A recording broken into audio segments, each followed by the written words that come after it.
Sejam todos bem-vindos, meus irmãos, a mais um episódio da Domcast, seu podcast católico, onde a gente traz a realidade das pessoas aqui ao vivo, né? Então a gente mostra histórias de fé marcantes, né? Como a gente consegue trazer essa transformação para o meio católico, mostrando que realmente a fé ela é vivida na prática. E hoje é um prazer imenso, a gente tem aqui a alegria de trazer mais uma história maravilhosa, onde a infância é marcada pela luta e pela fé. E para isso a gente traz hoje aqui, né, a gente vai conhecer a história do Paulo, né, um homem que passou as dores profundas, o abandono, crises familiares, mas que encontrou em Cristo não apenas um consolo, mas encontrou uma missão. Então é um prazer imenso estar aqui hoje com o nosso irmão Paulo. Veio de longe, o Paulo veio de longe, gente, para participar aqui com a gente do podcast. Paulo, seja muito bem-vindo aqui a Domcast. Obrigado, Douglas. Obrigado pela acolhida, obrigado por estar aqui, obrigado a todos, né? O Cícero que está lá também. Sim. Não, cara, pra gente é um prazer, é imenso. Acho que todo o nosso trabalho aí de 3 meses conversando até concretizar essa data aqui nos deixa muito feliz, né? Em ver que o nosso podcast ele consegue chegar em lugares assim que a gente nem imaginava, né? Eu acho que esse sonho de falar, nossa, vai ficar só aqui dentro da região, né? Quando a gente fala, pô, chegou em Curitiba, a gente fala, cara, foi longe, graças a Deus. Se o propósito de Deus é evangelizar e a gente conseguiu chegar em Curitiba, com certeza, daqui a pouco a gente tá cruzando fronteiras aí. É verdade. Então, cara, muito obrigado de verdade, né? Mais uma vez aí agradecendo em nome da Dom de Deus Produções. E, cara, conta um pouco aí dessa sua história, né? Como que foi essa infância aí marcada por tantas coisas, né? E até chegar nesse momento hoje aí de missão, né? Eu entendo assim, Douglas, que não que existe uma predileção de Deus, né? Mas existe todo um propósito de Deus que ele trabalha desde pequeno que a gente não entende, né? A palavra de Deus vai dizer lá em Isaías que antes de nós chegarmos no ventre da nossa mãe, antes de nós de chegarmos ali, né, para o nosso nascimento, Deus já conhecia a gente. Sim. Então ele já sabia que nós viríamos a este mundo, que nós teríamos um propósito, né? E assim na minha vida, né? Eu sou filho, o mais velho de 4, né? Então tenho meus pais, minha mãe e meu pai. Vivemos situações assim normais como crianças, mas também desde pequeno eu sentia uma perseguição na escola, né, nos ambientes. A minha mãe sempre foi do lar, minha mãe é de Minas Gerais, meu pai é lá mesmo da região, lá de São José dos Pinhais, região de Curitiba, né? E então eu cresci ali naquele ambiente, né, ali em São José mesmo. Para quem não conhece Curitiba, tem o tal do espírito de curitibano, que é a pessoa que não fala com você, não dá bom dia, não dá boa tarde, não te responde. Lá a gente tem isso, sabe? Mas a região inteira é assim, é uma região, o pesão é mais recluso, vamos falar assim, mais reservado, né? E aí eu cresci naquele ambiente, mas desde pequeno uma perseguição que vinha assim, desde a época da escola. Meus pais também foram muito perseguidos, meu pai também teve uma realidade muito difícil, ele viveu, minha mãe, né? Seus pais católicos? Sim, meus pais são católicos. Uhum. Católicos, assim, no sentido... tiveram falhas, talvez? Tiveram. Como todos nós temos falhas, né? Mas o principal eles passaram, que foi a fé.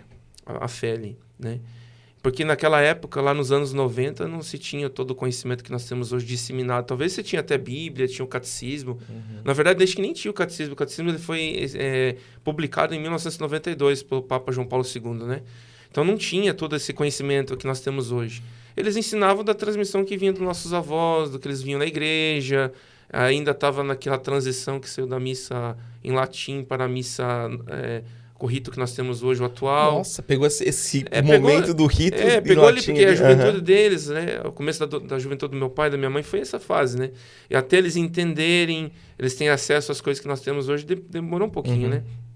Mas o essencial ali de transmitir o que era importante da fé para mim, para meus irmãos, então foi muito bom. Mas teve esse momento de perseguição desde pequeno. Hoje eu entendo que é porque Deus quer coisa de nós assim lá na frente, a gente não entende, né? Sim. Mas foi muitas realidades assim difíceis. Meu pai trabalhava muito no aeroporto, né? Uma companhia aérea. Então ele era que provia tudo em casa. Minha mãe era do lar. E nós passamos muitas dificuldades, assim, quando o meu pai ficou desempregado, né, em 99. Eu era pequeno, tinha 8 para 9 anos. E meu irmão era pequenininho, meu irmão tinha 2 anos, ia fazer 2 anos. Caramba, cara. Meu irmão é de 97, ele ia fazer 2 anos. Meu irmão não tinha 2 anos ainda. Ele é de agosto de 97, o pai saiu do trabalho em março de 99. Nossa. A empresa não estava muito bem, né? O dono tinha ficado doente, ele estava enfermo. E aí estava mudando o controle e, infelizmente, a empresa acabou fechando depois, né? Mas o pai trabalhou muitos anos lá, foram mais de 30 anos. Então, ele deu a vida lá. Então, ele se aposentou praticamente lá, né? E aí, vivemos um tempo difícil, que dele teve que trazer renda para casa, foi trabalhar de moto, até sair a aposentadoria dele. Ele quase perdeu a vida, ele ficou mais de 20 dias, foram acho que 40 dias em coma no hospital em Curitiba, lá no Hospital Evangélico, né? Mas foi por Deus. Se ele não tivesse vivo, eu acho que eu não estaria onde eu estaria hoje, nem meus irmãos, porque, não desmerecendo a minha mãe, mas a minha mãe era mais coração, vou falar assim, como diz a palavra de Deus, né? Mas aquele que realmente governava, que controlava tudo, que educava no sentido assim, daquele apoio, sustentáculo, era o pai, né? E a gente sentiu muito, né? Daí a família também não ajudou muito. Eu digo família, primos, tios. E esse acidente, assim, foi perto dele ter saído? Foi mais ou menos perto. Ele saiu em março de 99, o acidente foi em outubro de 2000. Nossa, foi logo na sequência. Foi ali e ele sentiu A minha mãe conta, né, que ele falava... Eu era pequeno, eu tinha 9 para 10 anos. Que ele foi trabalhar num dia que aconteceu o acidente. E uma semana antes, dias antes, ele falou, eu vou largar isso aqui porque não tá dando certo. E foi na véspera da Nossa Senhora Aparecida, dia 11 de outubro. E ali aconteceu, e foi por um milagre de Deus que ele não foi. Ele já escapou da morte 3 vezes, né? Então, Deus, cara. 2 de avião e uma de moto. A de moto acho que foi mais difícil. Mas foi ali, né? Porque do avião a gente não era nascido ainda, né? Ele trabalhava ali, estava com a minha mãe, mas a gente não tinha nós ainda. Mas a partir do momento que tem criança no meio da história, filhos, é diferente. Total. É diferente. Então, nós sofremos ali. Eu não entendia nada. 10 anos, o que uma criança de 10 anos vai entender? E o meu irmão tinha 3, minhas irmãs, né? Eu tenho uma irmã hoje, elas diferença de 2 anos, e a outra tem diferença de 4. Então, tinha eu com 10, tinha uma irmã de 8, tinha uma irmã de 6 e meu irmão de 3 anos. Então, imagine 4 crianças pequenas, a mãe era muito tranquila, muito humilde, vamos falar assim, eu não sabia lidar com muita coisa, mas Deus, na sua misericórdia, foi tocando ali, né? E foi mexendo na família. Mas a perseguição na escola sempre teve, não foi só comigo. Eu fui muito, talvez, atacado, porque hoje eu entendo que é porque Deus quer usar de mim para mexer em muita coisa na família, salvar a família, mexer com outras coisas na família que possam ter de maldições, algo assim que aconteceu que... Conforme a gente foi evoluindo na fé, eu fui entendendo que tinha muita coisa que precisava ser tocado por Deus. Não na minha pessoa, não talvez no meu pai, mas dos antepassados lá atrás, que eu não sei o que aconteceu, né? Mas isso é um resumo da infância, né? E depois, na adolescência, a mesma coisa, perseguições. E quando você estava nesse período da infância, né? Você ia muito para a igreja, você acompanhava? Eu lembro. Pai? Eu lembro que meus pais levavam bastante na igreja. Eu não entendi. Eu lembro que estava na homilia, o padre falava para mim, era grego. Mas você ia por ir mesmo, porque a mãe levava, né? Eles levavam na missa, levavam tudo certinho lá. Mas teve uma época, assim, que devido ao acidente não íamos mais. Mas daí um pessoal, eu lembro que era bem pequeno, tinha umas vizinhas, umas conhecidas lá da igreja que chamavam minha mãe para ir na Renovação Carismática, grupo de oração, em 2001, 2000. E ali começou a mexer em muita coisa, mas naquela época a renovação era bem diferente de hoje. Hoje ela tá mais, digamos assim, de uma forma diferente. Naquela época era mais unção, vamos falar assim, o Espírito agia de uma forma extraordinária, na época do auge do Padre Marcelo e tal. E eu cresci, inclusive, escutando músicas ali, da igreja, as primeiras que eu lembro foi do Padre Marcelo, não foi nem do Padre Zezinho, foi do Padre Marcelo. Você é pelo menos, acho que a 4ª pessoa que passa aqui do podcast que fala, cara, eu cresci escutando o Padre Marcelo Rossi. Sim. Agora eu vou fazer aqui uma enquete, cara. Qual é a música que você lembra da sua infância do Padre Marcelo Rossi? Ah, é aquela dos animaizinhos, né? Os animaizinhos. Exatamente. Cara, Essa não tem como esquecer. Eu pergunto só pra saber e ver qual que é a música Erguei dele. as mãos, o nome da música. Exato. Só pra saber qual que é a música que a galera escutava mais. Mas eu escutava muito disso. Eu escutava muito essa canção, né? Então, assim, foi ali, né? E daí eu comecei a sentir uma tristeza, assim, nessa época também. Começo de adolescente, né? A gente sabe que... Hoje eu entendo que talvez era uma depressão que queria vir, mas é porque talvez eu estava longe da igreja. Eu lembro que eu fui... Minha mãe me levou numa missa, teve uma reunião lá, uma animação da catequese, eu estava fazendo catequese. E ali eu senti algo diferente. E eu sempre fui um menino, assim, mais, digamos, reservado, mais recluso, vamos falar assim. Eu nunca fui de enfiar com nada. Na época da escola, as meninas perseguiam para vir atrás da gente, mas eu só ia para a escola para estudar. Graças a Deus. Eu poderia ter feito outras coisas ali, enfim, que naquela época já tinha as coisas que tem hoje, de um fica aqui, outro fica lá, né? Mas eu acho que foi uma proteção de Deus, Douglas. Porque eu sempre fui muito centrado, sabe? Eu ia para a escola para estudar. Eu tô aqui para estudar, eu falava assim, né? E você acha que se tivesse alguma coisa no meio do caminho ali... Eu já tinha me perdido. Já tinha me perdido. Eu acho que foi um cuidado de Deus, porque Quando a gente fala cuidado de Deus, né? Me chama um pouco a atenção e a curiosidade para isso, né? Você já entendia o que era Deus, o que era Jesus? Não como conheço hoje. Eu entendia que tinha Deus, mas eu não sabia que Jesus era a mesma pessoa que estava... a mesma pessoa de Deus, né? As três pessoas da Santíssima Trindade na Eucaristia. E eu digo para vocês, digo assim, em especial para você, Douglas, que talvez... Hoje eu entendo porque que Deus ele quer que eu mergulhe mais a fundo, que Deus tem um chamado para mim na igreja. Claro que tem algumas coisas que ele precisa cumprir antes, né?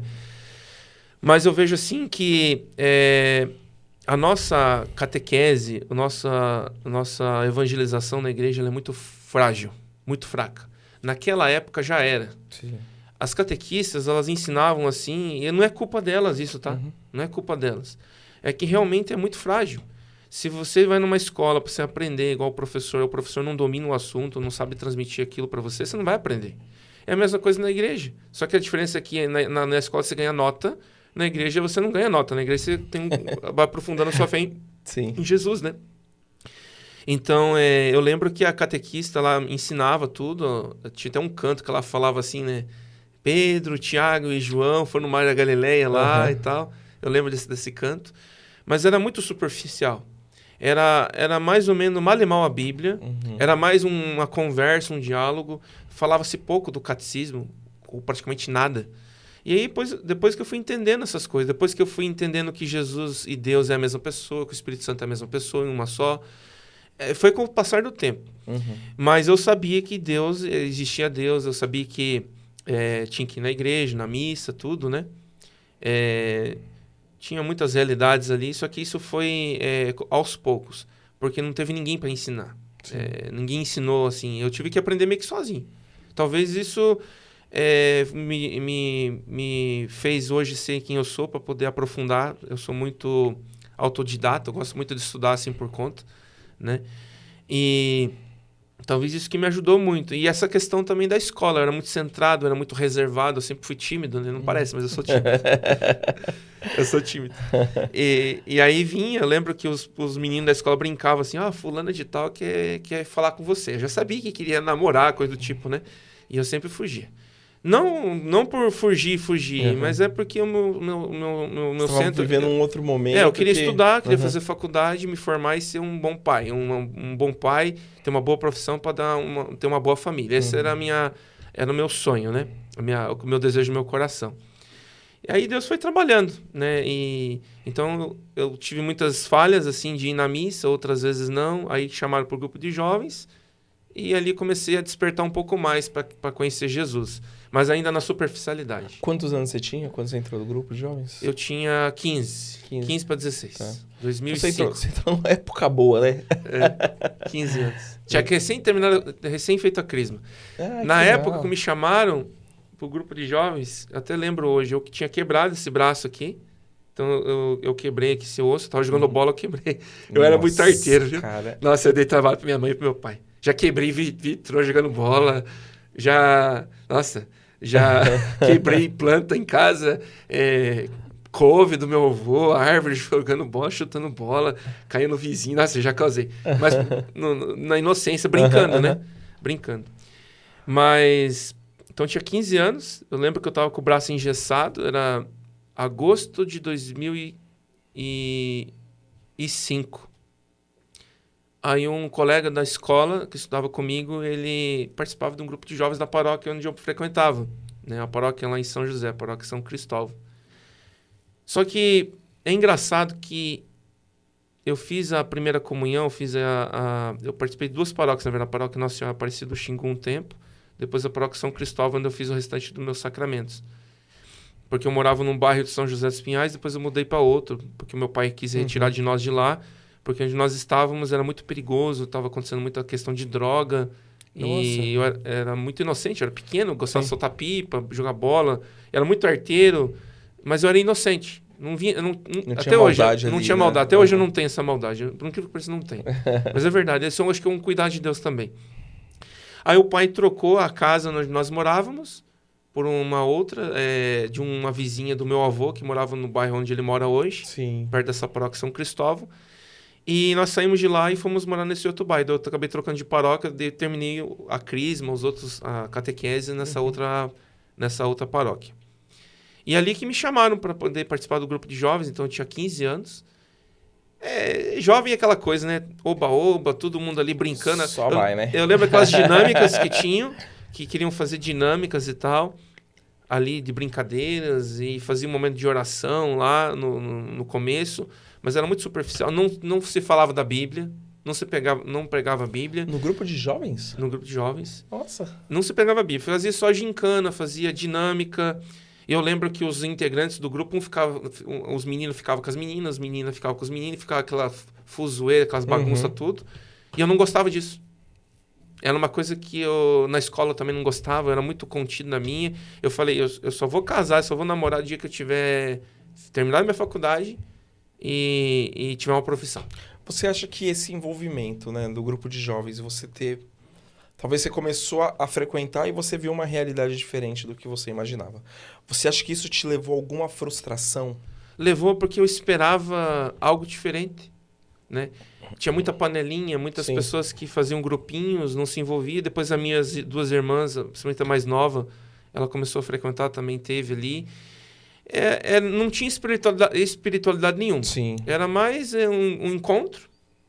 Não se falava de Deus, não se falava da Bíblia, era mais para fazer interação entre os jovens, e ficou nisso. E aí começou a gerar uma insatisfação em mim, e nisso eu estava terminando o ensino médio já, né? 17 anos, eu carregava comigo assim, né? Eu estava estudando nessa época ainda, e Deus foi mexendo. Olha como que Deus é, né? Eu queria seguir a profissão com meu pai, não a profissão exatamente dele, mas trabalhar na mesma área que ele trabalhou. Eu queria ser piloto de avião. Que loucura, Depois, não deu certo. Não sei por que não deu certo. Era muito caro, tinha que tirar brevet de piloto, tem que investir um dinheiro pesado. Meu pai não tinha condições. Ele era aposentado, né? Ele nunca mais trabalhou depois do acidente, aquelas coisas todas, e era muito controlado a área financeira, porque ele tinha que comprar roupas para mim, que era de menor, para meus irmãos, a gente não trabalhava. Ele falou, você só vai trabalhar quando você terminar o ensino médio. Não faça a burrada que o seu pai fez, sua mãe fez, de trabalhar e largar os estudos. Nossa. Vocês têm que ir mais longe que nós. Tanto é que o meu pai, ele foi até o 2º ano do ensino médio, ele não terminou os estudos. E a minha mãe foi até só a 3ª série do primário. Caraca. Porque a minha mãe não é de lá. Minha mãe é de Minas Gerais, então ela veio do interior de Minas, uma área muito humilde, colhendo café e tal. Saiu de lá, foi morar no Rio de Janeiro, depois foi para Brasília. E de Brasília, a patroa dela foi morar em Curitiba. E ela ficou lá. A patroa dela foi para outros rumos. Acho que era Vera o nome dela, que a minha mãe conta. E dela ficou em Curitiba. Aí ficou lá e conheceu meu pai. Se encontraram lá num determinado momento. Eles não abrem muito essa parte, né? Coisa deles. Mas se encontraram lá e meu pai de lá mesmo, meu pai descendente italiano, minha mãe é mineira. Então minha mãe é bem no interiorzão de mim, uma mulher muito humilde, assim. E aí o pai falava assim, ó, pra mim e pra minhas irmãs, pro meu irmão também. Vocês não façam a burrada que eu e sua mãe fizemos, principalmente eu. Vocês precisam terminar os estudos. Termina os estudos, depois vai trabalhar. Esse negócio de ficar fazendo estágio, fazer isso aqui, não vai dar certo. Eu fiz isso na minha profissão e eu me arrependo até hoje, ele falava, né? E daí foi por insistência dele, pulso firme, falou, vai terminar os estudos. Aí eu terminei os estudos. E aí comecei a fazer as coisas da faculdade, só que eu ainda estava no grupo de jovens. De jovens. Você entrou na faculdade de quantos anos? Eu tinha, na época, 19. Eu tentei o vestibular com 17 para 18, até o 19, eu tentei 3 vestibulares de universidade pública. Tentei na Federal do Paraná, tentei na UTFPR, na Federal Tecnológica do Paraná, e não deu certo. E ali eu tive outras decepções que eu vou entrar nesses detalhes agora. Mas então eu tive decepções com jovens na escola. Na escola não, a escola era perseguição. Não gostavam mesmo. E no grupo de jovens. E ali eu vi que não tinha espiritualidade nenhuma e eu comecei a ver aquelas panelinhas e quer saber de uma coisa? Eu vou sair daqui. E eu saí. Saí da igreja e me afastei. Foi em 2009. Quando eu fiz o último vestibular, que eu passei no vestibular... E eu consegui a bolsa na época do ProUni para poder bancar um pouco da minha faculdade, porque eu não tinha condições de bancar. E eu consegui um trabalho já meio que imediato. Comecei a trabalhar em setembro de 2009 na minha área de informática. Então, ali eu comecei minha carreira e já vou explicar como é que eu cheguei nessa carreira de analista de sistemas. Então, eu saí da escola. Na escola tinha uma coisa assim que é engraçada, né? Eu era perseguido, mas todo mundo da sala de aula pedia as tarefas para mim. Eles pediam cola de mim, porque eu era dos top da balada, vamos falar assim, da sala de aula. Era das notas mais altas. Nossa. Sério mesmo. Eu era elogiado, já ganhei premiação de vários professores na escola. A minha nota era 90 para cima. É sempre essa média. Caraca. Raramente chegava a 80. Quando eu chegava o último trimestre, da escola, eu baixava um pouco as guardas, né? Porque eu estava muito cansado. Aí ficava 7, 8, nessa faixa. A média na época era 6 ainda. Sim. 6. E aí era 9 para cima. 9, 9,5, 10. Era essa faixa. E todo mundo vinha em cima de mim.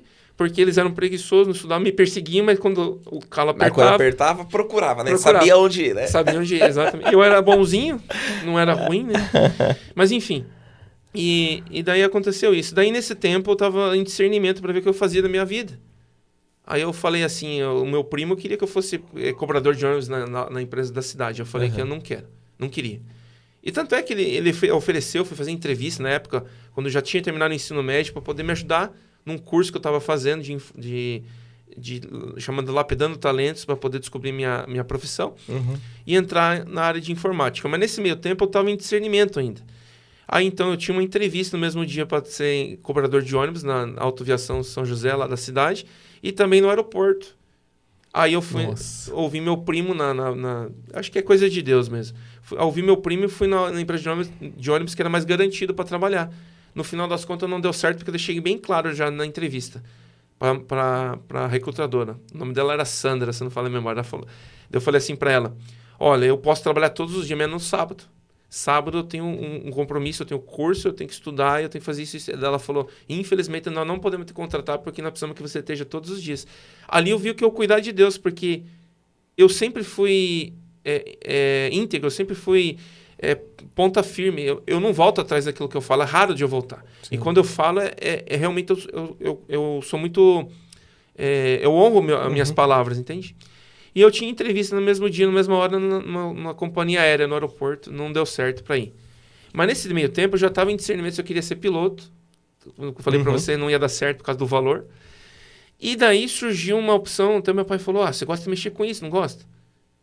Por que você não faz algo relacionado a isso? Eu fui lá pesquisar e fui ver no vestibular da Federal do Paraná que tinha bastante chance de eu entrar, né? Então, eu fiz agronomia, para entrar como engenheiro agrônomo.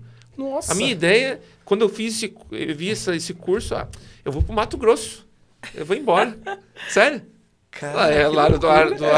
O Paraná também é forte, o negócio. É que tem campo, né? Você tem oportunidade ali. Mas na hora me veio assim, eu vou embora para o Mato Grosso. Lá todo mundo tá ganhando dinheiro, eu falava na época, né? Todo mundo tá sendo feliz lá. O Paraná aqui não é tanto, assim, é mais Mato Grosso, né?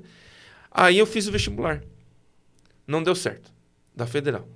E nesse tempo eu já estava fazendo esse curso voltado na área de informática e tal ali. E aí eu conheci um amigo no aeroporto, nós tínhamos um projeto social da Infraero que eu participava, e eu tinha feito o vestibular e não tinha passado, estava muito frustrado. Finalzinho de 2007 para 2008, comecinho de 2008. E aí eu reclamei, porque a minha nota, assim, foi por muito pouco que eu não passei, mas eu tinha certeza que tinha 2 ou 3 perguntas a mais que eu tinha acertado. Eu era de menor, falei pro meu pai, vamos lá no centro de agrárias, lá no Curitiba, lá perto do Cabral, no bairro Cabral, e vamos reclamar comigo, lá vamos pegar um protocolo na escola, porque eu tô achando que eu fui... fraudaram a prova. Não é possível. E eu fui lá, infelizmente indeferiram, mas eu acredito, o meu pedido de revisão de prova. Revisão de prova. E daí, eu acho que Deus permitiu aquilo, porque eu fiquei com tanta revolta, porque eu fui naquele campus lá, eu só vi gente bem vestida, eu sou numa classe assim, mais tranquila, mais humilde, vamos falar, classe média baixa, né? Eu, meu pai, minha mãe, meus irmãos. E eu fui lá, fui de ligeirinho, inclusive, que é um ônibus que tem só em Curitiba lá, que o pessoal entende, só ligeirinho. Aí eu fui lá com meu pai de menor, e quando eu entrei lá e vi aqueles carros importados, gente com poder aquisitivo muito alto, pessoas assim que se desfazia de você, eu vi, aqui tem alguma coisa errada, aqui não é meu lugar. Mas eu vi aquela revolta assim, como o mundo é injusto, sabe? Veio aquela revolta. Aí eu saí da igreja, aí veio mais o grupo de jovens, eu resolvi sair da igreja. Aí em 2008, 2009, saí. Mas foi uma saída da igreja muito por conta do que você estava vivendo pessoalmente. Também o momento de revolta da vida. Escola e igreja. Na igreja eu esperava Sim. que as pessoas dessem exemplo, acolhessem, não fosse aquele... A panelinha lá que você mencionou. Exatamente, aquela turminha, sempre a mesma turminha. Eu não gosto disso. Eu sou muito de ser igual com todos, sabe? Sim. E eu sempre aprendi isso dentro de casa. Nós somos em 4 filhos, o pai sempre falou, você tem que ser exatamente assim com o teu irmão, com a tua irmã, você tem que ser igualitário. E lá não, tinha essas diferenças. E eu fiquei revoltado. Saí com revolta do lugar lá da revisão de prova, daí eu tentei mais 2 vezes o vestibular da UTF-PR do Paraná. E não deu certo ali também. E ali a constatação que eu vi que não ia dar certo estudar na universidade pública, porque eu não tinha dinheiro para poder pagar a universidade, e ficou nisso. E essa revolta na igreja também, porque eu esperava que as pessoas me acolhessem, vissem aquela dificuldade, e em vez de falar de Deus, me acolher, um querendo puxar saco do outro, aquela coisa toda. E eu me senti muito mal, até na missa não queria ir mais, eu me senti um ambiente horrível lá. E eu sempre fui rejeitado, na paróquia, assim, não sei, até pelas moças que estavam lá, que cuidavam do grupo de jovens, que eram 2 moças que cuidavam na época, depois veio um rapaz. E, não sei, um sentimento de desgosto, assim, né? E eu vi, assim, que aquelas coisas que não agradavam a Deus. Eu sempre tive essa coisa dentro de mim, assim, que nunca gostei de bebida, nunca gostei de droga. Isso vem da criação. Meus pais sempre me educaram dessa forma, meus irmãos também, de odiar, detestar coisas que não prestam. Drogas, bebida, tudo que não presta. Inclusive até essa questão de sexualidade desregrada, eles falavam bastante, né? E aí eu saí, e nisso eu conheci um amigo no aeroporto, lá em São José dos Pinhais, no aeroporto de Curitiba, ficando em São José, no caso, né? E participando de um projeto social, e fui indicado um curso que eu estava fazendo, um curso de informática. No final do curso, quem fossem os melhores iam ser contratados por uma empresa. Eu fui contratado no finalzinho de 2009. Que da hora. E daí foi o tempo que eu precisei, porque aí eu consegui fazer o vestibular na universidade privada. Tinha a bolsa que me ajudava, porque o salário não dava. Na época era R$500 em 2009, era alguma coisa. Cara, era grana. Era dinheiro. Nessa época era grana. Meu primeiro salário foi R$500. Até hoje não esqueço. E daí eu conseguia pagar a faculdade, comprar algumas coisas, me sustentar, pagar parte da bolsa, era metade, né? Sim. E foi ali, daí o meu amigo que trabalhava, que cuidava no aeroporto, me chamou, Paulo, vamos numa adoração santíssima? Isso acho que foi uns 2 anos depois. Não, foi em seguida. Ele ficou insistindo, eu falei, não quero ir, não quero ir na igreja. Eu tava naquela ali, né? Eu tava só estudando. Então, quando você mencionou, Paulo, até esse ponto de afastamento da igreja, né? Você falou assim, cara, me revoltei ali, saí, realmente... Ou seja, era um turbilhão de coisas, né? Você tinha um grupo de jovens ali que se olhava uma frustração, aí você tinha a sua vida profissional e pessoal que estava em decadência, em queda, Aham. né? Porque nada agradava, nada fazia sentido.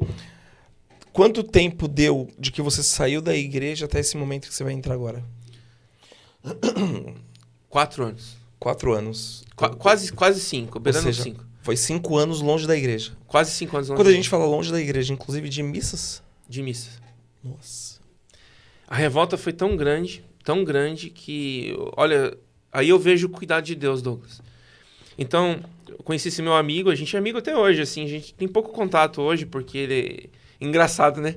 Quem te leva pra Deus, ele tá ali perto de Deus, aí quando você pega o gás, assim, vamos falar assim, que se engata a quinta marcha e vai embora, Sim. aí ele fica pra trás e você tá dando luz na frente dele. É sempre assim. Cara.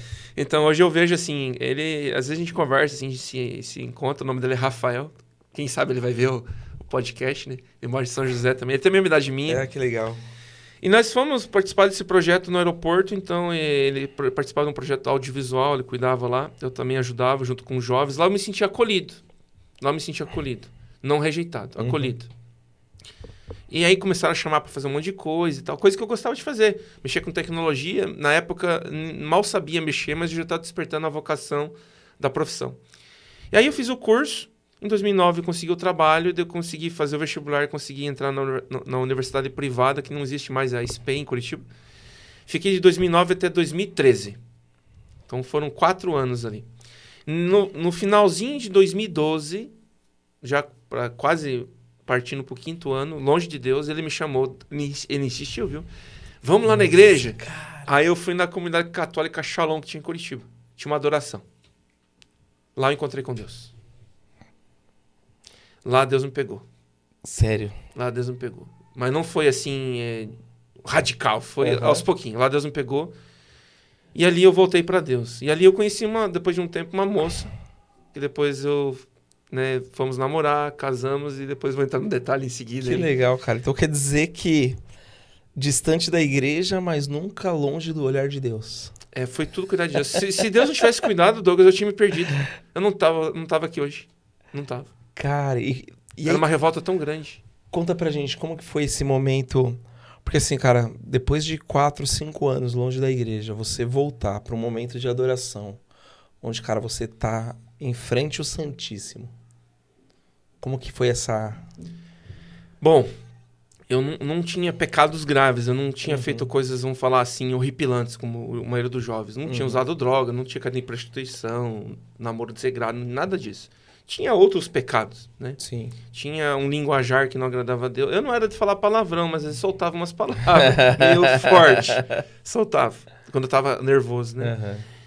Uhum. E aí foi assim, não sei explicar. Deus foi me moldando de uma forma. Eu sempre tive repulsa de bebida alcoólica, até meus colegas de trabalho ficavam, toma um pouco aqui, não sei o quê, a fulana de tal, lá tá fácil pra você, ó. O pessoal falava assim, não, eu não bebo. E quem é exemplo, eu sempre falava, né, você não é exemplo pra ninguém. Como é que você vai sair aqui beber e dirigir lá fora? Sim. Entendeu? E eu sempre tive essas coisas certinho com as coisas, eu sempre fui correto, vamos falar assim. Isso vem da linha da minha família, dos ensinamentos. E aí eu tive esse encontro com Deus, essa adoração, e Deus foi modelando eu devagarzinho. Tinha pecados que foram revelados que eu precisava mudar, tirar de mim.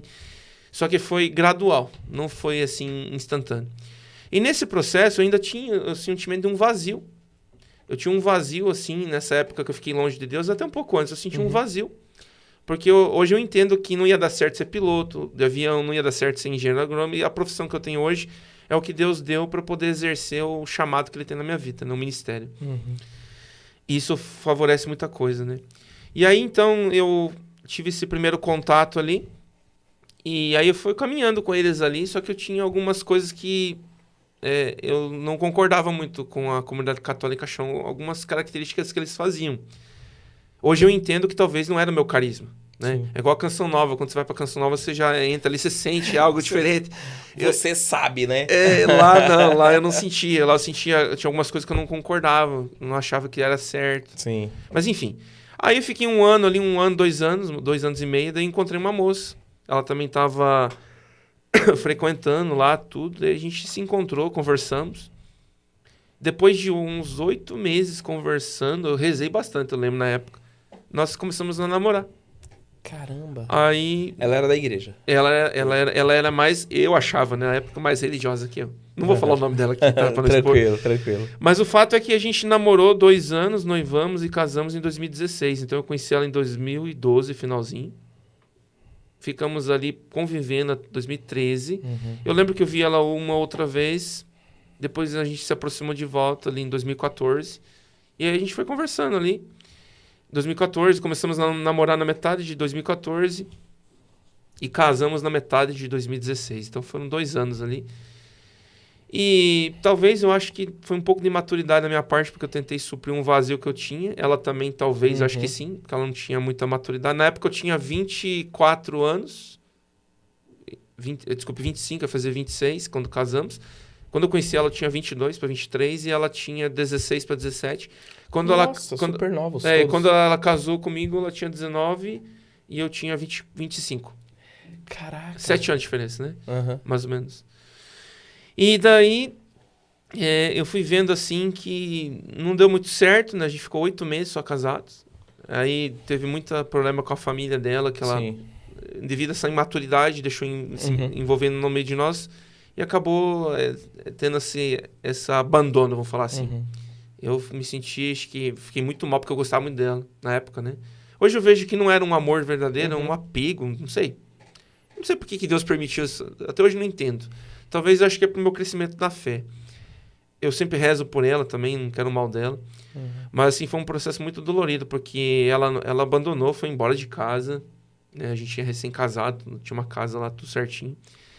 Só que foi muito dolorido, porque na época eu gostava tanto dela que eu fiz toda a vontade dela para comprar as coisas, carro, desfiz de algumas coisas para poder honrar compromisso financeiro e tal. Mas porque eu gostava dela. E daí ela não tinha o mesmo, vamos falar assim, o mesmo gostar de mim no mesmo nível que eu gostava dela. Então ali foi um baque muito grande. Ali eu vi que casamento não é para qualquer um, não é qualquer um que pode dar. E hoje eu entendo que a igreja é muito certa e séria nesse aspecto. Exatamente. E aí eu tive que passar por essa dor. Ela me abandonou depois de um tempo. Para não ficar nessa situação, eu não queria cutucar, porque tinha que cutucar, ela queria divórcio, daí tive que assinar papel, com as coisas, machucou muito. E depois, por último, a nulidade da igreja, né? Foi até 2020. Porque vocês casaram na igreja. Aí, nossa, corroeu aqui. Cara, porque uma coisa é você falar da mesa aqui, de uma coisa material. Uma coisa é você envolver o sagrado. O sagrado, exato. Aquilo doeu igual aqueles jovens lá para mim, lá no passado, quando eu abandonei a igreja. Foi uma espada assim que entrou, furou, rasgou e doía. Ficou um bom tempo doendo. Precisou muito de Deus para curar. E hoje, graças a Deus, eu estou curado, mas assim, foi um processo assim, eu não desejo isso para ninguém. É um sentimento como se fosse um sentimento de morte. É horrível. E ali saiu a nulidade de 2020, daí em 2020, um pouco antes, eu comecei já a minha entrada assim, firme na renovação carismática que eu já tinha conhecido um tempo atrás, lá em 2014, na comunidade católica Shalom, na minha diocese. Foi um processo devagar. Com ela eu ia na missa, a gente conseguia participar das coisas dos jovens. Quando a gente se conheceu, a gente ia sempre na missa, buscava as coisas de Deus. Mas é que faltou maturidade, né? Faltou maturidade. E como que foi... Porque assim, a gente teve todo um episódio, né, de você tendo esse processo novamente dentro da igreja. Sim. Né? Aí quando você acha que você tá firme e garantido na fé, vem essa questão do casamento, do nada, cara, uma pancadaria de novo. Sim. Né? Porque é o que você mencionou, cara. Você entrou ali, quando você vai casar na igreja, você tá honrando um compromisso perante a Deus, cara. E é mesmo a coisa de você falar assim, cara, agora eu tô te traindo porque eu não tô mais casado, né? Então é o que você falou, cara, é um sentimento de dor, né? Não tenho ideia, né? Mas eu imagino que seja isso, né? E aí, uma vez que você tá querendo entrar novamente dentro da igreja, seguir aquele caminho, teve algum desapego nesse momento da igreja de novo ou não? Você já tava seguro de que assim, não, a igreja é meu lugar e foi assim, ó. A dor que eu sentia era muito grande, que eu ia na igreja todo dia. Nossa, cara. eu frequentava 3 grupos de oração. Acho que eu não coloquei, né? Mas nessa época, só para lembrar, eu frequentava 3 grupos de oração, 3 dias da semana diferente, ia na missa todo dia, porque eu via que é só Jesus que podia tocar. Mas nesse processo, Paulo, você chegou a questionar Deus do porquê? Questionei Deus. Eu perguntava por que eu estou passando por isso, por que ela fez isso. E eu perguntava assim, no seguinte sentido, porque a família dela, de certa forma, até naquele momento, pelo que eu entendia, eles conheciam mais a Deus que eu. Eu me sentia um ignorante na fé, vamos falar assim. Eu não sabia tudo aquilo, não sabia. E por eu não conhecer tudo aquilo, eu me sentia um patinho feio, vamos falar assim. Sim. Sabe? E depois eu fui entendendo que pelo comportamento, pelas coisas que ela fez, que não foram muito certas, eu fui entendendo que eu esperava algo diferente da parte da família e dela, assim, que ela deveria ter correspondido de uma forma diferente a toda essa situação, não agir da forma que agiu. Sim. Os meus pais ficaram, nossa, meu pai ficou furioso, principalmente, porque ele acha que quando a gente tá na igreja, a gente tem que ser os primeiros que dá exemplo. Não podia ter feito aquilo que fez, né? Eu tô resumindo aqui porque aconteceu de uma forma muito desumana, uma forma muito... assim, ela envolveu muita gente, veio muita gente em casa, humilhação, teve muita coisa. Só que assim, hoje eu perdoo, hoje não tem nada contra, né? E o que sustentou a sua fé nesse processo? Eu pedia respostas para Deus. Eu acho que foi assim, aquela coisa de querer ir atrás de Deus. Eu já sabia o caminho das pedras, só que assim, eu tive mais decepções na igreja, porque no grupo de oração eu pedia para alguém rezar por mim, até uma pessoa, ministro de cura e libertação. A pessoa não falava feijão com arroz. A pessoa não falava nada com nada. Eu pedi uma resposta, pedi para a pessoa rezar, a pessoa falou, Deus está pedindo para você rezar o terço na sua casa, fazer a oração do perdão. Eu não quero saber disso, eu quero saber a resposta direta de Deus. Sim. E ali vem uma indignação, e hoje essa indignação é o combustível que eu tenho para fazer a vontade de Deus, que eu já vou chegar nesse assunto. Então, essa indignação começou a brotar em mim. Não, eu tenho que fazer diferente, eu não posso ser. As pessoas, quando estão com o coração doendo, estão doloridas, as pessoas querem uma resposta, precisam de uma palavra, precisam de alguma coisa. Agora, eu vou pedir para você, eu vou atrás de você, você vai rezar para mim e falar para mim, para ir buscar psicólogo? Não, eu não quero psicólogo, eu quero Deus. Já falaram isso para mim. Tô falando sério, Caraca. já falaram. Sim, pessoas ministradas da renovação carismática falaram isso para mim. Pessoas que eu achava assim, nossa, o fulano tem 20 anos de caminhada, eu vou pedir para ele rezar. É isso aí que saiu. Não saiu feijão com arroz. Cara. Ou seja, novamente você volta para uma frustração. Sim. De lá de trás. Uma indignação. Cara, uma revolta. Que loucura, aí eu entrei em si, eu comecei a ter que fazer diferente. Eu tô vendo que eu preciso fazer diferença. Eu vou usar disso aqui, Deus, no meu inconsciente. Depois foi usando. Eu tinha as minhas redes sociais e daí eu comecei a pegar uma música do Frei Gilson. Eu coloquei por acaso, não foi planejado. Acho que era Calma Minha Tempestade a música. Cara, é a minha música de vida, essa música. Eu peguei a música do Frei. Ele tinha lançado, acho que em 2017, não a nova, a anterior. Aquela anterior, que ele falava que os discípulos tinham medo. Coloquei no Facebook, em modo público. Quando eu compartilhei aquela música, coloquei lá o conteúdo, deu 2.000 compartilhamentos na época. 2018, 2019. E nessa época... Ela me procurou depois de 9 meses, depois de tinha acontecido todas essas coisas. E eu tava com uma passagem comprada pra Canção Nova. Eu ia pra Profecia do Avivamento, que eu vou todos os anos lá. Um irmãozinho falou pra mim, é um evento que é o único evento que a Canção Nova não transmite. Aquilo me chamou a atenção. Porque eu comecei a ver o que não é transmitido, o que é escondido, é porque é bom. Tem coisa aí, né? Tem coisa aí. A curiosidade me despertou. Quando é muito aberto, eu já sei que não me chama a atenção. Quando é fechado, assim, meus olhos brilham, sabe? E brilhou meus olhos. Aí eu fui. Eu tava devendo um dinheiro pro banco, tava resolvendo os problemas devido às coisas que eu passei. Mas eu consegui reservar a passagem para poder ir. Daí eu fui. Na véspera da viagem, eu lembro que eu tinha uma reunião que o padre me chamou na época. Não o pároco atual, o outro pároco. Da campanha da fraternidade para fazer formação. Eu lembro que eu fui, eu tava de a pé, não tinha dinheiro pro ônibus. Aliás, eu tinha perdido meu último ônibus para voltar para casa. E eu não tinha dinheiro para pagar o Uber. E na época eu usava uma roupa social, onde eu trabalhava um blazer, camisa social. Só faltava a gravata, mas calça, sapato, enfim. E eu sempre andava com uma mochila e todo mundo achava que eu tava com um notebook nas costas. Eu não tava. Eu voltei de a pé, 4 quilômetros para casa, de a pé. Nossa, cara. Chegando perto de casa, por volta de 1 quilômetro, um rapaz veio com uma moto, me deu uma voz de assalto, puxou o gatilho da arma a arma falhou. Eu falei, o que está acontecendo? Em 2018, em fevereiro de 2018, na véspera para a viagem para Canção Nova. Ali eu entendi que Deus queria algo de mim. E ali, um pouco depois disso, que eu abri minhas redes sociais, porque eu perdi meu celular, roubaram meu celular, ele levou o celular embora. Eu levei um tempo para comprar outro celular, em setembro de 2018 comprei outro celular, novo. Nossa. Aquele celular era um celular muito potente para a época, tudo. E daí eu comecei a usar aquele celular para evangelizar. Aí eu peguei a música do Frei Gilson em setembro de 2018, soltei. Pra minha surpresa foi, nossa, um lugar que eu não imaginava os comentários, as pessoas falando. Aí eu comecei a abrir as redes, aí fui colocando outras músicas. Daí eu aí encontrei um vídeo do Padre Zé Augusto, da Canção Nova.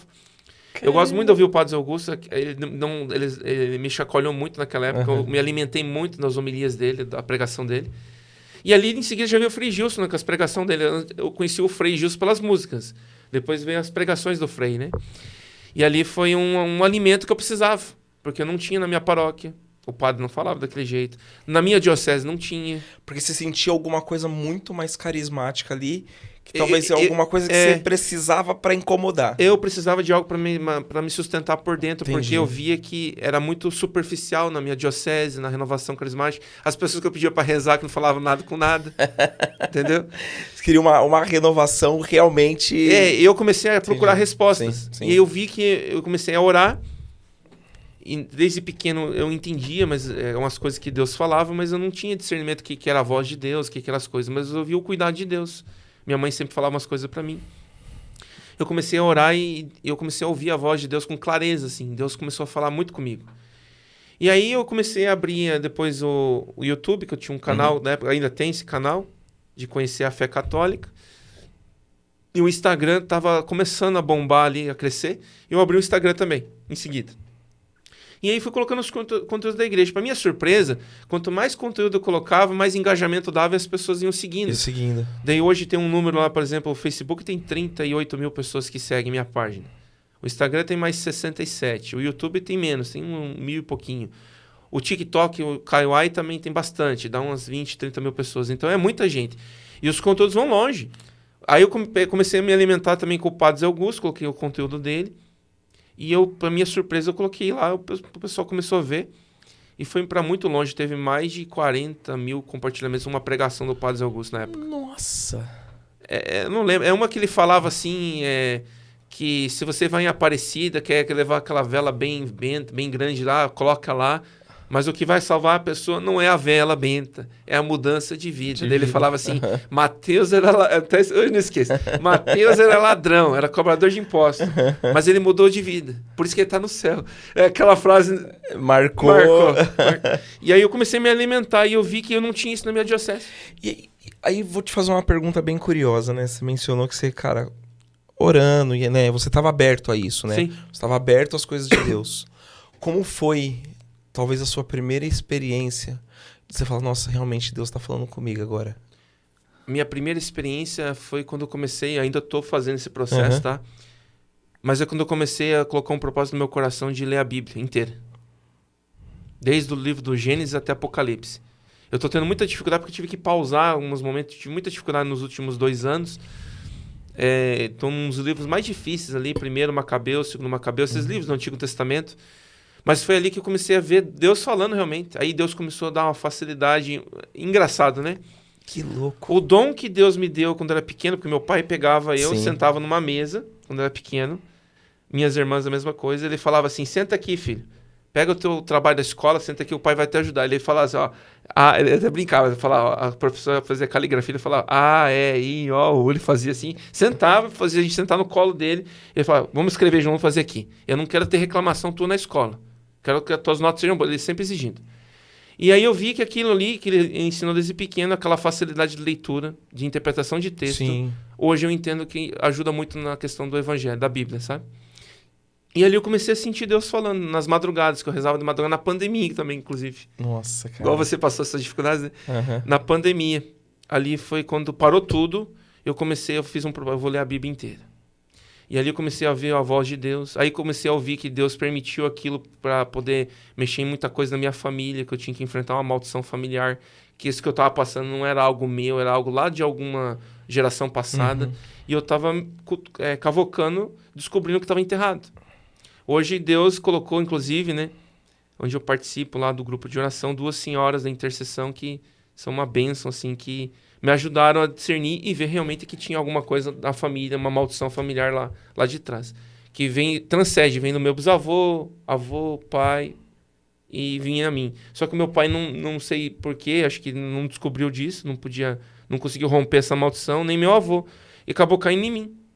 E aí Deus foi mexer, um levantar de Deus foi mexer nisso. E aí tinha saído a nulidade, então. Aquela revolta saiu. Aí vem a indignação de ver as pessoas na igreja, as pessoas não falar nada com nada. Sim. E eu vi assim que tinha gente jovem se suicidando, pessoa precisando de resposta de Deus. E até hoje eu não esqueço, nós estávamos no grupo de oração, 2021.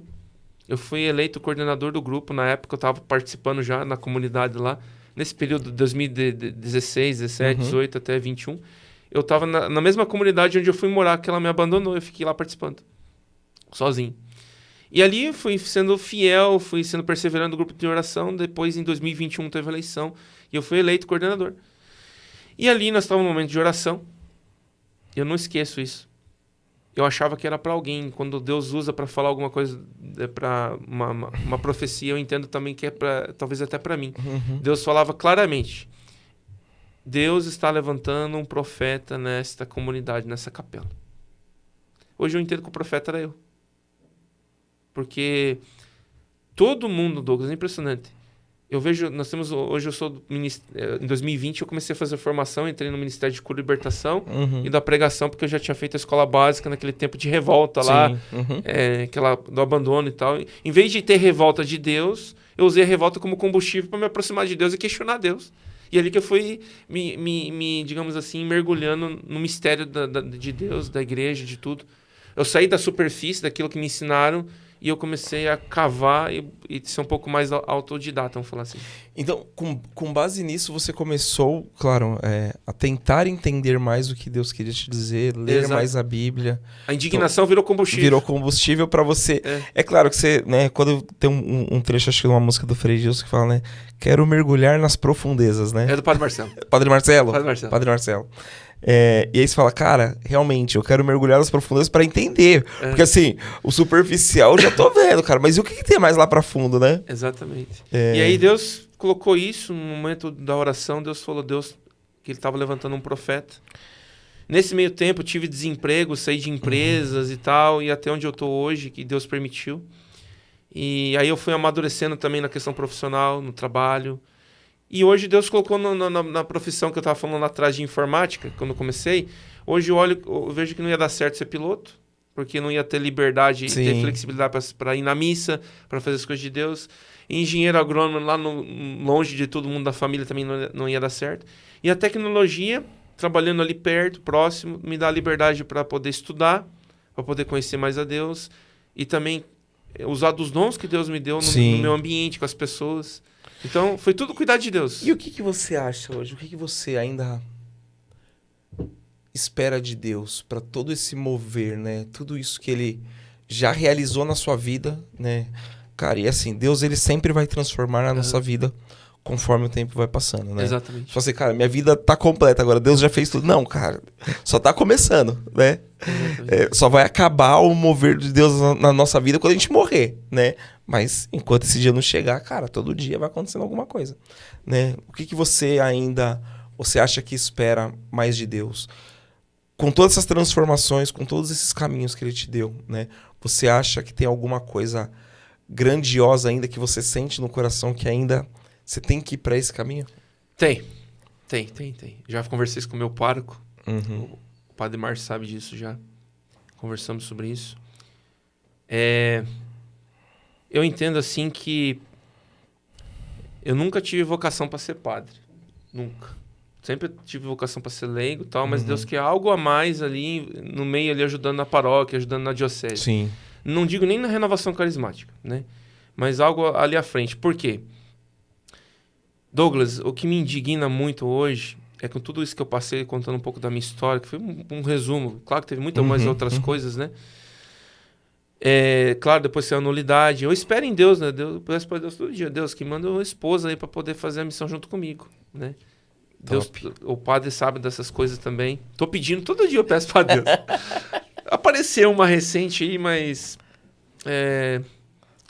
acho que não deu certo porque Deus viu que não ia dar certo. Foi uma permissão dele, porque ele esperava que tivesse mudança, né? Uhum. Talvez para poder acolher a missão que Deus quer.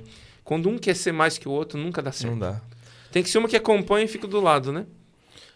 E aí eu vi que Deus está chamando para algo diferente. A gente está vendo, né, no ambiente carismático que os carismas não estão aparecendo. Estão se engessando muita coisa com regras. E hoje eu vejo que essa indignação, esse combustível é justamente isso, né? De usar do que Deus me fez, daquilo que Ele me dá o dom para poder tocar em Sim. corações feridos, pessoas que estão precisando de uma palavra, feridos que chegam naquele momento de desespero, coisa que eu não tive lá, na minha época, sabe? Quando eu passei. E você acha que você tem, que nem você está mencionando, né? Principalmente a vocação do matrimônio. Sim. Você sente forte isso em você? Sim. Sim. Mas não... Que nem falei pro padre, né? Quando a gente sabe, tem certeza que é a vocação ao matrimônio, não pode ser qualquer uma que pode estar do teu lado. Ou Não. qualquer um, né? Para as mulheres, qualquer um, para o homem, qualquer uma. Tem que ser uma pessoa que abraça a causa. Que seja um só, né? Cara, eu vou te falar uma coisa que eu escutei fazem exatamente 2 dias sobre esse assunto. Geralmente assim, tanto pro homem quanto pra mulher, né? Seu pai e sua mãe, ele te ama porque você é filho deles, você nasceu deles. Sim, exatamente. Quando você tiver um filho, seu filho vai te amar porque assim, cara, foi você que gerou ele. Agora, quando você achar a sua esposa, né? Ou sua esposa achar o esposo dela, Sim. isso é uma escolha. Então, ou seja, quando a gente acha essa pessoa, cara, a gente achou e a gente escolheu aquela pessoa pro resto da nossa vida, né? Então, assim, não é um amor diferente de um pai para um filho, como é um amor diferente, né? Porque o filho e o pai a gente não escolhe. Não escolhe. Agora, a esposa ou o esposo a gente escolhe. Então, é uma decisão que a gente quer ter pra nossa vida. Eu não digo nem escolha, nem você falou da escolha de ficar procurando, mas é de a escolher de tomar a decisão. É a decisão. De permanecer. Porque você fala, cara, aquela é a decisão que eu tive pra minha vida e pro resto da minha vida. Exatamente. Né? Então, quando a gente fala essa questão do matrimônio, cara, né? Que você fala, pô, agora, né, achei a tampa da minha panela, né? Como dizem por aí. Cara, eu acho que talvez é a decisão mais sábia. E aí é onde entra isso. Porque assim, cara, você encontrou a pessoa que realmente vocês vão andar junto até o fim da vida, né? É verdade. E hoje tá tão difícil, Douglas, o matrimônio tá sendo tão atacado. Sim. Eu tô sendo muito atacado também por pregar o evangelho, né? Recentemente, falar as verdades da que a igreja ensina. Tô até com o catecismo aqui, ó. Até separei um texto aqui do catecismo. Vou ler brevemente aqui, mas só pra gente entender. Olha o que vai dizer no parágrafo 2110. O primeiro mandamento proíbe prestar honra a outros afora o único Senhor que se revelou a seu povo. Proíbe a superstição e a irreligião. Mas resumindo aqui, né? Tem tanta gente que procura outras coisas que não é a igreja católica. Sim. Então nós estamos num tempo hoje que, se você fala isso aqui, fala que o matrimônio tem que ter uma vida coerente, que o pai e a mãe tem que ser exemplo pro filho, que o pai e a mãe tem que ir na missa, que se não for pra missa vai fazer o quê no céu. Ninguém quer ouvir isso. Não.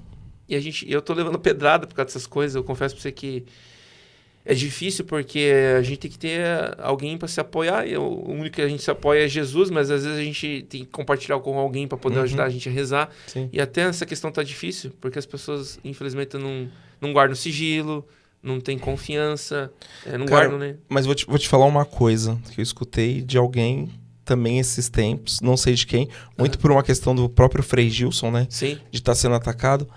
É que quando você tá sendo atacado é porque você tá no caminho certo. Me falaram isso também, mas é muita pedrada. Na minha diocese, pra vocês terem ideia, eu sou muito perseguido. Eu sou muito perseguido. As pessoas não me veem com bons olhos, no sentido assim de... Eu sou uma pedra de tropeço, de incômodo. Eu só tô ali porque eles não acham formas de me tirar. Porque eu tenho uma vida certinha, sou obediente às coisas que pedem, mas eu sinto que eu sou uma pedra de tropeço. E eu vejo como uma confirmação o que Deus faz de mim quando eu estou rezando, quando eu estou indo pregar, porque eu vejo muito a manifestação de Deus, os carismas do Espírito, curas, libertações, conversões. E muita gente, até chegou um senhor esse dia me falou assim, batendo no meu ombro e falou assim, continue assim. Só que são poucos que falam isso. Sim. Cara, falta coragem. Falta coragem nas pessoas para fazer isso, né? Paulo, a gente tá até chegando no nosso final aqui. Acho que, cara, tem muito papo, né? Acho que, cara, a gente consegue explorar muito mais, né? Acho que tem tantas coisas aí que a gente pode, né, ou poderia trazer. E, claro, não faltarão oportunidades para isso. Mas eu acho que a gente entende que a gente está no caminho certo quando a gente começa a incomodar as pessoas. Porque realmente são as pessoas que estão mais longe que quando escuta isso começa a gerar aquele desconforto. Eu né? digo para você que nem é pessoas, que nem São Paulo vai dizer lá em Efésios 6, né? A nossa luta não é contra homens de carne, é os demônios. Mas infelizmente, pelas brechas, pelos pecados, o demônio age através das pessoas. Sim. Teve um grande amigo, Marcelão, um maravilhoso pregador, você deve conhecer ele, né? Cara, um parceiro muito forte nosso, frequenta lá também a paróquia e tal. E ele fala, Doug, quando a gente começa a fazer as coisas para Deus, a gente automaticamente tem um quadro estampado lá no inferno, de procura-se, né? Então, ou seja, cara, quando você vai incomodar o demônio, cara, você pode ter certeza que assim, tá todo mundo te caçando. E o que vai te sustentar é o quê? A oração. Cara, então reze, porque é só assim que a gente vai se blindar, cara. Né? A gente tá vendo um tempo difícil, né? A gente tá vendo o Frei Justo sendo atacado, os bons padres, né? Sim, os exato. Bons padres, né? E aí, cara, o que você diria pra alguém abandonado, ferido e desacreditado da igreja? E aí você pode falar até para essa câmera aqui, para que todo mundo te entenda, cara. Porque assim, quantas situações de pessoas que estão passando, às vezes, pela mesma situação que você. Eu vou pegar aqui a palavra de Deus em João 15, se não falha a memória, deixa eu pegar aqui.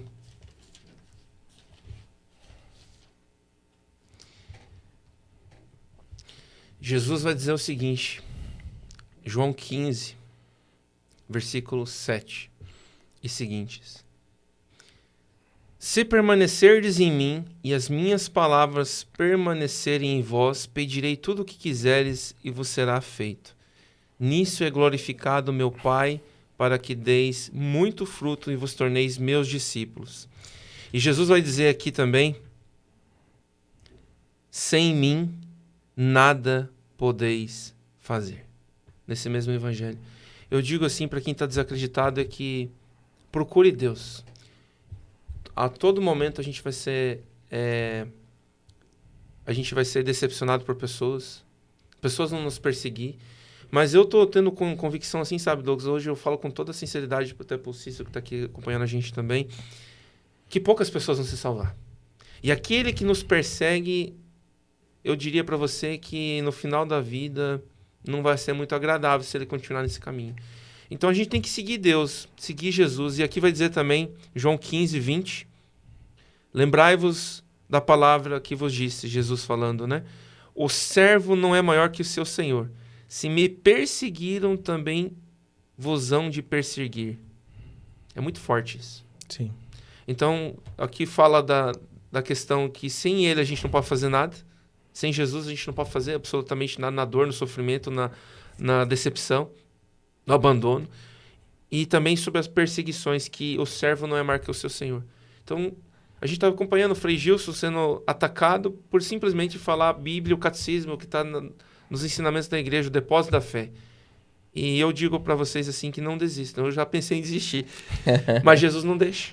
Sim. Jesus não deixa. O meu combustível hoje para permanecer na igreja é indignação. Quanto mais indignado, mais revoltado, mais raiva eu tenho, é mais combustível que me dá para aproximar de Jesus. Por incrível que pareça. Cara, e graças a Deus. Graças a Deus que a gente tem um motivo para sempre continuar. Quanto mais indignação, mais combustível tem. Sim. Cara, mas, Paulo, que história incrível, né? Eu sei que foi só um trecho de toda essa trajetória aí de 30 e quantos anos? Eu tô com 35. 35 anos, né? Passa rápido. Tenho certeza que tem muita coisa no meio aí desses 35 anos. Passa rápido. Né? Mas foi, cara, um prazer imenso, né? Te ter aqui, né?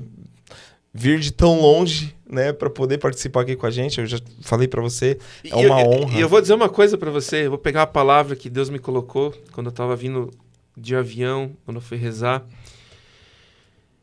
Ezequiel 12 é uma profecia que Deus me deu, e eu quero dizer aqui diante de todos aqui que vão acompanhar depois, para a gente ver o poder da palavra de Deus.